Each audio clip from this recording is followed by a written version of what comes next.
بسم اللہ الرحمن الرحیم۔ بخاری شریف میں آتا ہے، ایک شخص حاضر خدمت ہیں اور عرض کرتے ہیں، یا رسول اللہ صلی اللہ علیہ وسلم، اوصنی، مجھے کچھ نصیحت فرمائیں۔ آپ صلی اللہ علیہ وسلم فرماتے ہیں، لا تغضب، نصیحت یہ ہے کہ غصہ نہ کیا کرو۔ فردد ذالک مرارا، حدیث شریف میں آتا ہے وہ بار بار عرض کرتے ہیں، یا رسول اللہ صلی اللہ علیہ وسلم، کچھ نصیحت فرمائیں، کچھ نصیحت فرمائیں، کچھ نصیحت فرمائیں۔ آپ بار بار فرماتے ہیں، غصہ نہ کیا کرو، غصہ نہ کیا کرو، غصہ نہ کیا کرو۔ حدیث شریف میں آتا ہے، غصہ ایمان کو ایسے ہی خراب کر دیتا ہے جیسے سرکہ شہد کو خراب کر دیتا ہے۔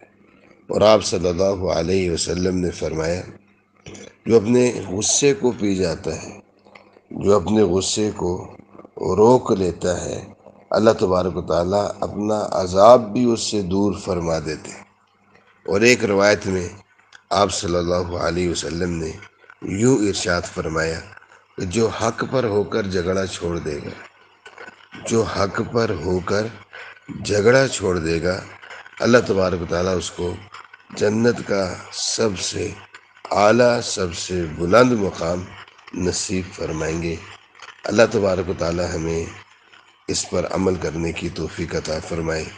حضرت تھانوی رحمۃ اللہ علیہ فرماتے ہیں، اصلاح کی جو پہلی سیڑھی ہے، اصلاح کی جو پہلی سیڑھی ہے وہ کیا ہے؟ وہ غصہ چھوڑنا ہے۔ اور دوسری جو سیڑھی ہے وہ ترک خواہشات ہے۔ جب تک یہ غصہ نہیں چھوڑے گا اور خواہشات کو نہیں چھوڑے گا تو کوئی اس کی تربیت نہیں کر سکے گا۔ اللہ تعالی ہم سب کی حفاظت فرمائے اور ہم سب کو عمل کرنے کی توفیق عطا فرمائے۔